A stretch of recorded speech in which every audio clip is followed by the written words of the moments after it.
और श्रद्धा के परिणाम से विश्वास जागृत नहीं होगा, तब तक हमारे हृदय में भगवत भक्ति की धारा प्रवाहित होने वाली नहीं है। विद्यालय में जानकारी मिल सकती है,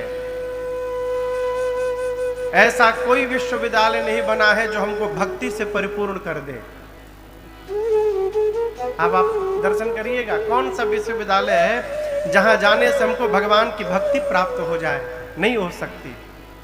ज्ञान भले हो जाए, जानकारी भले हो जाए, भक्ति बिना श्रद्धा के उत्पन्न नहीं हो सकती। पूज्यपाद गोस्वामी तुलसीदास जी कहते हैं, जिस मनुष्य के जीवन में 3 वस्तुओं का अभाव है, कितने वस्तु का? वो कितना भी बड़ा पढ़ा लिखा क्यों ना हो, उसको ये राम कथा समझ में आने वाली नहीं है। जिसके पास 3 वस्तु नहीं है, ये 3 वस्तु है क्या? बाबा कहते हैं, जे श्रद्धा संबल रहिता, जिसके पास श्रद्धा की पूंजी नहीं है। दूसरा, नहीं संतन कर साथ, जीवन में संत का संग नहीं है। तीन कहूँ मानस अगम अति, जिनहि न प्रिय रघुनाथ। जिसके जीवन में श्रद्धा नहीं है, जिसके जीवन में संत का संग नहीं है, और जिसको रघुनाथ जी के चरण में प्रीति नहीं है, उसको ये कथा समझ में आने वाली नहीं है। हम लोग तो यात्रा में ही रहते हैं, कई ऐसे महापुरुष भी मिलते हैं जो आज तक कभी विद्यालय गए नहीं, लेकिन उनकी भक्ति को देखकर अपने को ग्लानि होती है कि काश ऐसी भक्ति हमारे जीवन में भी कभी आ पाती। ये क्यों है? ये श्रद्धा का परिणाम है। देखिए, जीवन में श्रद्धा होगी तो श्रद्धा ही हमको संत तक लेके चली जाएगी। बिना श्रद्धा के कोई संत शरण तक नहीं जा सकता, बरबस तो कदापि नहीं जा सकता। अच्छा, आप बताइए, आप में से बरबस ला के कौन बिठाया गया है पंडाल में? हाथ उठाइए। कोई नहीं उठा रहा है, क्यों? बरबस जो लाया जाएगा ना, वो अधिकतम 10 मिनट बैठेगा, उसके बाद उसको लगेगा नीचे मानो कांटे पर बैठा हो, तुरंत उठेगा, भगेगा यहां से। बरबस बिना श्रद्धा के आप संत शरण में, भगवत कथा में जा ही नहीं सकते। श्रद्धा होगी तो संत शरण मिलेगा, संत शरण प्राप्त होगा तो संत भगवान की कथा सुनाएंगे, और भगवान की कथा सुनते सुनते एक दिन राम जी के चरणों में प्रीति जागृत हो जाएगी, और ये मानस मानस में प्रवेश कर जाएगा। ये एक क्रम है। इसलिए भगवान शंकर और मां पार्वती का विवाह हुआ, क्योंकि भगवान शंकर विश्वास है और मां पार्वती श्रद्धा है। श्रद्धा और विश्वास का परिणय हुआ। अब यहां से मानस की गंगा प्रवाहित होने वाली है। तीर्थराज प्रयाग में आपने कल श्रवण किया, भरद्वाज जी ने प्रश्न किया था कि राम जी कौन है, याद है ना? और इसी प्रश्न के उत्तर में याज्ञवल्क्य ऋषि शंकर जी के विवाह की कथा सुना दी। कथा सुनाने के बाद बोले, भरद्वाज जी, आप ये ना समझिएगा कि मैंने आपको यूं ही सुना दिया। प्रथम ही मैं कही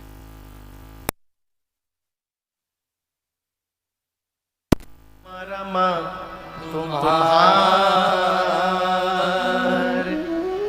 सुचि सेवक तुम राम के, रहित समस्त विकार। कहते हैं आप ये न समझिएगा कि मैंने आपके प्रश्न को नहीं समझा था, मैंने जानबूझकर आपको शिव चरित्र सुनाया। क्यों? मैं आपका मर्म जानना चाहता था। क्या मरम? आपने मुझसे राम जी की कथा पूछी, मैं ये जानना चाहता था कि आप राम कथा सुनने के अधिकारी हैं कि नहीं है। क्यों?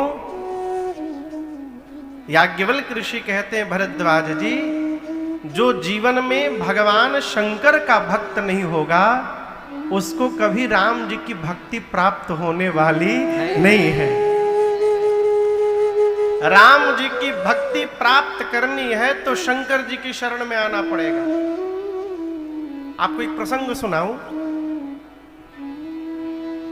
उत्तरकांड का प्रसंग है। राम जी जब तक रावण का वध नहीं किए तब तक राम जी ने भरी सभा में एक बार भी ये नहीं कहा कि मैं भगवान हूं। लेकिन जब रावण का अंत कर दिए, भगवान राजा बन गए अयोध्या में, तो जैसे आप लोग बैठे हैं ना, पूरी अयोध्या की प्रजा बैठी थी। उस समय राम जी ने इस बात की घोषणा की कि मैं भगवान हूं। और राम जी एक बात कहते हैं, देखिए, जब संतान बड़ी हो जाए ना तो उसको डांट करके नहीं कोई बात कहनी चाहिए है? राम जी अयोध्या की प्रजा के सामने हाथ जोड़ के कहते हैं, और एक गुप्त मत। राम जी कहते हैं कि गुप्त मत मैं आप सबको सब ही कहूं कर जो। आप दर्शन करिए, भगवान हाथ जोड़ के खड़े हैं अपनी प्रजा के आगे। कहते मैं सबसे हाथ जोड़कर एक बात कहना चाहता हूं। क्या? शंकर भजन बिना नर भगति न पावै मोह। ये राम जी कह रहे हैं कि बिना शंकर भगवान का भजन किए मेरी भक्ति मिलने वाली नहीं है। याज्ञवल्क्य ऋषि कहते हैं, मैं आपका मर्म जानना चाहता था, आप शंकर जी के भक्त हैं कि नहीं है।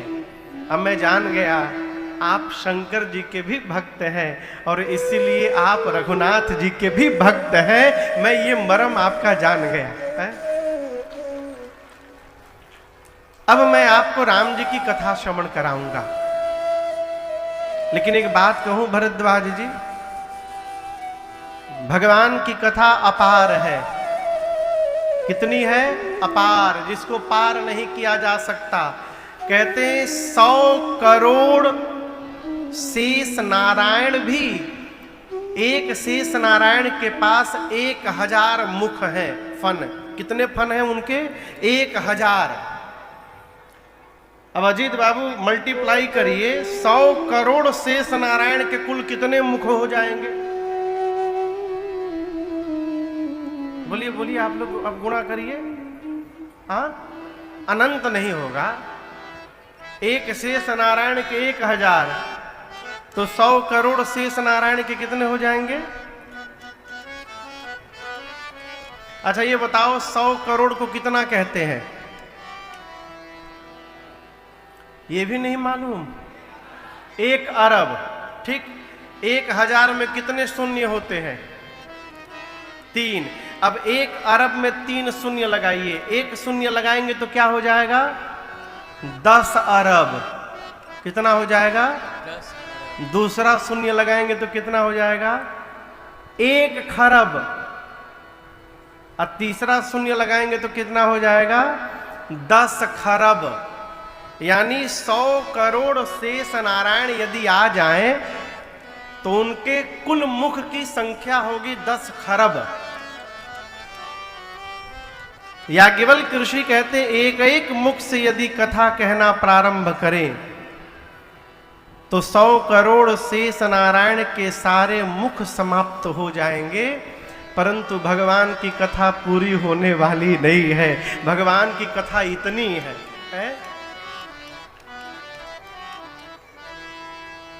मैं अब आपको सुनाने जा रहा हूं। भरद्वाज जी हाथ जोड़ के बोले, ये बताइए, उनके 10 खरब मुख थे, वो नहीं गा सके, आपके तो एक ही मुख है, आप कैसे गाएंगे? बोले यही तो बात है, मैं नहीं गाऊंगा।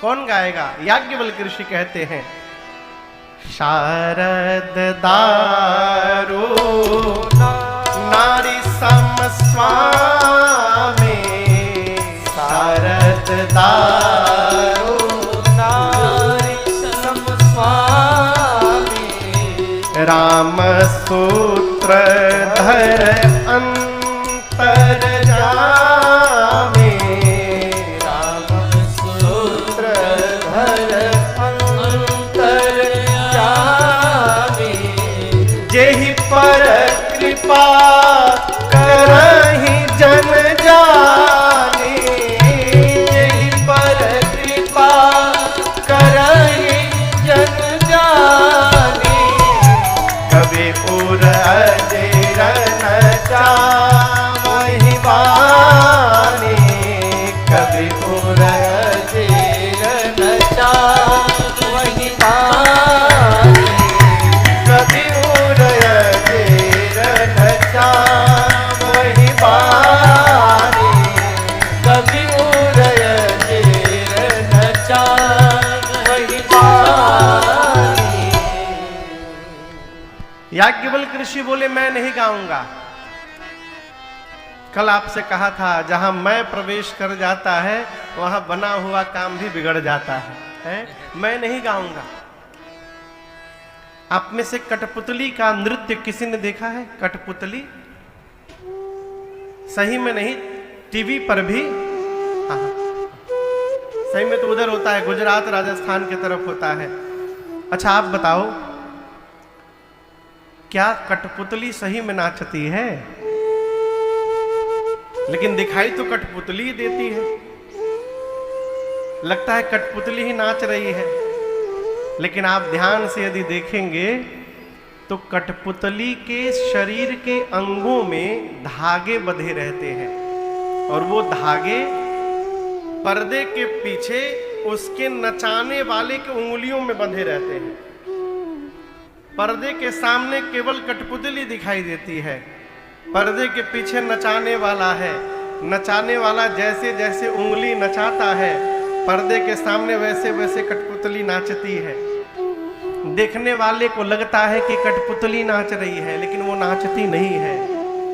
उसी प्रकार याज्ञवल्क्य ऋषि कहे, सरस्वती जी कठपुतली हैं, और सरस्वती रूपी कठपुतली के धागे राम जी की उंगली में बंधे हैं। राम जी जैसे नचाते हैं सरस्वती को, वो वैसे ही नाचती हैं। और राम जी जिस पर कृपा कर दें वही कवि की तरह अपनी जिह्वा नचाने लगता है। ये सब राम जी की कृपा से संभव है।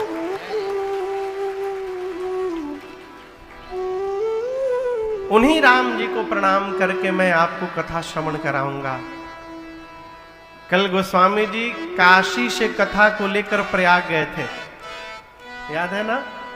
आज याज्ञवल्क्य ऋषि कथा को प्रयाग से लेकर कैलाश पहुंच रहे हैं, तीसरे घाट पर। कहते हैं कैलाश पर्वत। आइए चौपाइयों को पहले गाते हैं, पहले हम गाएंगे, सुन के पीछे से आप भी गाइएगा, ठीक ना? सीधी सीधी चौपाइयां हैं। परम रम्या गिरिवर कैलासो, परम रम्य गिरिवर कैलासो, सदा जहां शिव उमा निवासो, सदा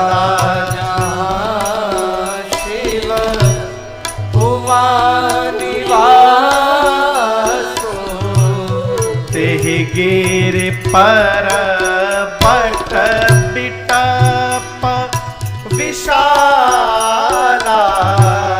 गिर पर बट बिटप विशाला,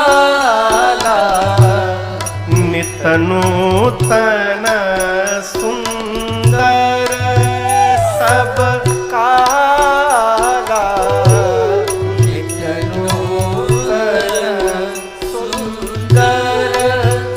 सब का बार ते तर प्रभु गया, एक बार ते तर प्रभु गया, तरु बिलो की उर अति सुख भया, तरु बिलो की उर अति सुख भया। परिणाम निज कर दासी नागरी पूछाला, निज कर दासी नागरी पूछाला, बैठे सहज ही शंभु कृपाला, बैठे सहज ही शंभु कृपाला, बैठे सहज ही शंभु कृपाला, बैठे सहज ही शंभु कृपाला। श्री याज्ञवल्क्य ऋषि कहते हैं, भरद्वाज जी, कैलाश पर्वत का दिव्य शिखर, कैलाश की विशेषता जानते हैं क्या है? कैलाश पर सदैव भगवान शंकर और मां पार्वती जी का वास है। इसका परिणाम आप इसका प्रमाण दर्शन करिए। दुनिया की सबसे ऊंची चोटी क्या है? Everest, mount Everest. कैलाश से भी ऊंचा है माउंट एवरेस्ट, लेकिन माउंट एवरेस्ट पर हजारों लोग चढ़ गए, परंतु आज तक कोई कैलाश पर नहीं चढ़ पाया। क्यों? वहां पर्वतारोही जा ही नहीं सकते। आप कभी गूगल पर एरियल व्यू देखिएगा कैलाश पर्वत का, आपको लगेगा कि वो शिवलिंग है। पर्वत के चारों तरफ जलहरी बनी हुई है। क्यों? वो साक्षात भगवान का स्वरूप है। कहते हैं गोस्वामी जी कि वहां पर भगवान शंकर और मेरी मां पार्वती जी का सदैव वास है, सदा जहां शिव उमा निवासु। उस कैलाश पर एक विशाल बरगद का वृक्ष है, बट वृक्ष। बरगद को सनातन संस्कृति में विश्वास का केंद्र माना गया है। बट विश्वास अचल निज धर्मा। बरगद का वृक्ष है कैलाश पर, और उसकी विशेषता क्या है? गोस्वामी जी कहते हैं, किसी भी काल में, किसी भी ऋतु में आप दर्शन करिए, नित्य नूतन सुंदर सब काला। हर काल में, हर ऋतु में, हर समय में वो वृक्ष नित्य नूतन बना रहता है, सदैव सुंदर बना रहता है। इसका कारण क्या है? इसका कारण केवल एक है कि उसी वृक्ष के नीचे बैठकर भगवान महादेव भजन किया करते हैं। देखिए, जहां भजन प्रवेश कर जाए ना, वहां मलिनता आ ही नहीं सकती। आप अपने घर में इस बात का अनुभव करिएगा, जहां पर आप बैठकर पूजन करिएगा वहां का परमाणु अनुभव करिएगा, बाकी घर के सभी स्थान के परमाणु से भिन्न दिखाई पड़ेगा। एक दिन भगवान शंकर उस वृक्ष को देखे, मन में भाव जागृत हुआ, अपने हाथ से बाबा बाघंबर लाए, अब बिछा करके शंकर जी बैठ गए। गोस्वामी जी कहते हैं, निज कर यानी हाथ, डासी, डासी मतलब बिछाया। क्या बिछाया? नागरी पूछाला। नाग कहते हैं हाथी को, रिपु यानी शत्रु। नाग रिपु यानी हाथी का शत्रु कौन? बाघ। बाघ के छाल बाघंबर को भगवान शंकर बिछा के बैठे। क्यों बैठे? हमारे पूज्य महाराज श्री बहुत पहले हमसे एक बात कहे थे, राजन, जीवन में दो में से किसी एक का चयन कर लेना समय रहते। हम पूछे क्या सरकार? बोले कब तक, और यदि ये नहीं कर पाए तो दूसरा करना कितने तक। हम बोले सरकार ये भी नहीं समझ में आया। तो बोले देखो, हम और आप गृहस्थ हैं, गृहस्थ में रहने के लिए अर्थ की आवश्यकता है। क्यों? व्यवहार बिना अर्थ के संभव नहीं है। यहां से बांदा से यदि दिल्ली जाना होगा ट्रेन से तो रुपया चाहिए टिकट के लिए, भजन सुना के नहीं जा पाएंगे, उसके लिए अर्थ चाहिए। तो जीवन में दो का निर्णय करना कब तक, यानी कितनी आयु तक जमा करना है संत भैया। और यदि ये नहीं कर पाए तो ये करना कितने तक, कितना हो जाए कि अब प्रयास नहीं करना है, सहजता से जो आए हरि इच्छा। यदि दोनों में से कोई निश्चित नहीं हो पाया तो जमा करते करते मरी जाएंगे। भगवान दिए थे पेट भरने के लिए, हम पेटी भरते रह जाएंगे और प्राण निकल के चला जाएगा। भगवान शंकर देखे जिस कार्य के लिए विवाह हुआ, ताड़कासुर का अंत करने के लिए, वो कार्य संपन्न हो गया। भाई उसके पहले तो बाबा विरक्त हो गए थे, भजन करते थे, जहां तहां सुनहि राम गुण गाना। जहां कहीं कथा होती थी भगवान की कथा सुनते थे, कोई मिलता था तो कथा सुनाते थे, घूमते रहते थे। ये तो विवाह के बाद बंध गए अब, लेकिन जिस निमित्त विवाह हुआ, ताड़कासुर का अंत हुआ, भगवान शंकर निर्णय किए अब समय आ गया है पुराने रंग में रंगा जाए। अपने हाथ से बागंबर बिछाया भगवान शंकर ने बट वृक्ष के नीचे, और शांत होकर बाबा बैठ गए, परम शांत। गोस्वामी जी कहते हैं कैसे लग रहे हैं, बैठे सोहा काम रिपु कैसे, धरे शरीर शांत रस जैसे। गोस्वामी जी कह रहे हैं कि भगवान शंकर बैठे हैं आसन लगाकर, ऐसा लग रहा है कि मानो शांत रस ने ही अवतार धारण कर लिया है, परम शांत। और एक बात याद रखिएगा, शांति का पता शरीर से नहीं चलता, शांति का पता आंख से चलता है?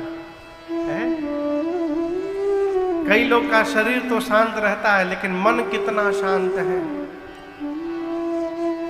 कई लोग कथा में बैठे रहते हैं लेकिन ध्यान चपले पे रहता है, कहीं कोई एक्सचेंज ना कर ले जाए। कई बुद्धिमान लोग कथा यदि नगर में हो जाए ना, दिवाली मनाते हैं। क्यों? घर के सब पुरान चप्पल नया हो जाएगा। आते हैं, देखते हैं जहां बढ़िया चप्पल खुला है उसी के बगल में खोल देते हैं। अब बीचे में सीताराम जय जय है। मन शांत है कि नहीं है, ये मूल विषय है हमारा। अब मन कैसे शांत होगा हो, एक बात याद रखिए, गोस्वामी जी उत्तरकांड में कहते हैं, बिनु संतोष न काम न साही। संतोष क्या है? आज कौन सा दिन है वो? बुधवार। आज बुधवार है। आज बुधवार को जो प्राप्त है, आज के लिए वही पर्याप्त है, ये मान लेना संतोष है। संतोषी होने का अर्थ ये नहीं कि प्रयास न करना। प्रयास तो जीवन के अंतिम श्वास तक करना पड़ेगा, कर्म तो करना पड़ेगा, लेकिन कल की चिंता करके आज को बर्बाद कर देना, ये कहाँ की विद्वता है हो? आज में संतुष्ट रहने का प्रयास करिए और अपने कर्तव्य को पूरा करते रहिए। ऐसा में भी हरि कृपा है, कल और बढ़ेगा और हरि कृपा होगी। वर्तमान में संतुष्ट रहना ये संतोष है। कल यहां सोफा लगा था ना? नीचे वाले परेशान होंगे, हम सोफा पर काहे नहीं बैठ रहे हैं, आज प्रसन्न होंगे, अच्छा हुआ चली गया। नीचे वाला नीचे से संतुष्ट नहीं है, उसको सोफा चाहिए। नहीं सोफा तो कम से कम पीछे का कुर्सी मिल जाए। कुर्सी वाला आगे सोफा पे आने के लिए परेशान है। सोफा वाला सोच रहा है, आप लोग को नहीं बोल रहे हैं, सोफा वाला परेशान है, मंच पर क्यों नहीं एक दरी बिछ जा रहा है हमारे है? हम जहां हैं वहां प्रसन्न नहीं है, जहां पहुंच नहीं सकते वहां की कल्पना करके अपना वर्तमान समाप्त कर रहे हैं। यह हमारे दुख का असली कारण है। वर्तमान में संतुष्ट रहना संतोष है, और बिना संतोष हुए कामनाएं समाप्त नहीं होंगी। और याद रखिएगा, जब तक कामनाएं समाप्त नहीं होंगी सपने में भी सुख मिलने वाला नहीं है। आदमी सपने में भी काट दो, बांध दो, लोड करा दो, डिस्पैच करा दो करता रहता है। भगवान शंकर परम शांत होकर के बैठे हैं। पार्वती मैया ने देख लिया, मां दौड़ कर गई। बाबा कहते हैं, पार्वती भल अवसर जानी गई शंभु पही मातु भवानी। पार्वती भल अवसर जानी गई शंभु पही मातु भवानी। जानी प्रिया आदर अति कीन्हा बाम भागया सनहर देना। जानी प्रिया आदर अति कीन्हा बाम भागया सनहर देना। बैठी शिवा समीप हर साई। बैठी शिवा समीप हर साई।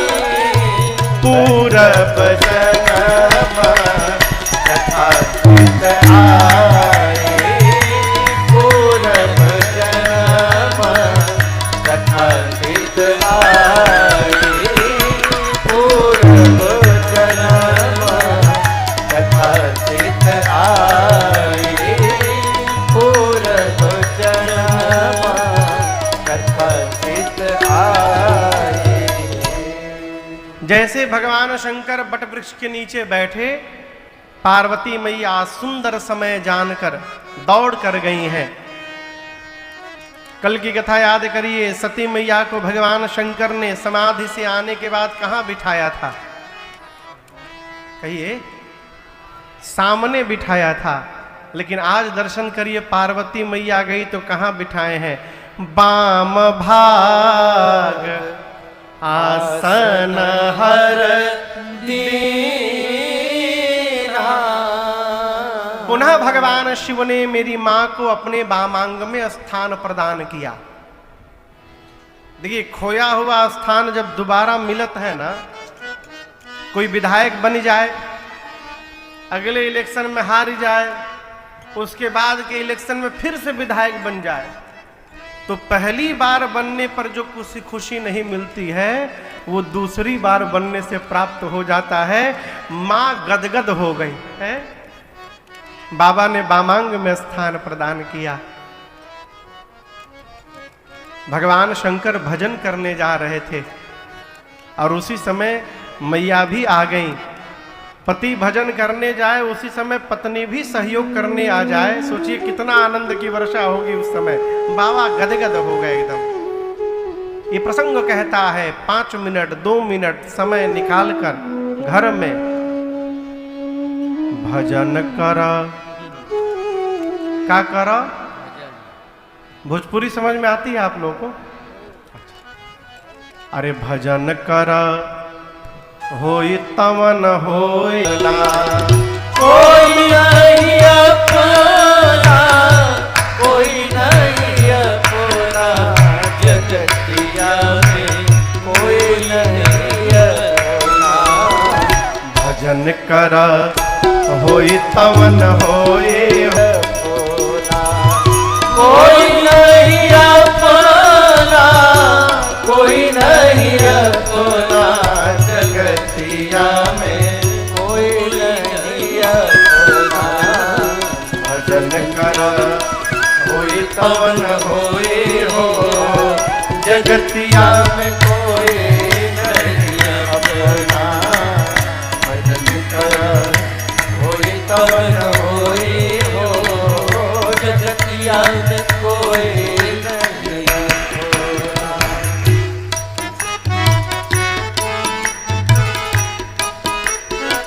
सुग्रीव बोले सुख संपत्ति परिवार बढ़ाए, सुख संपत्ति परिवार बढ़ाए,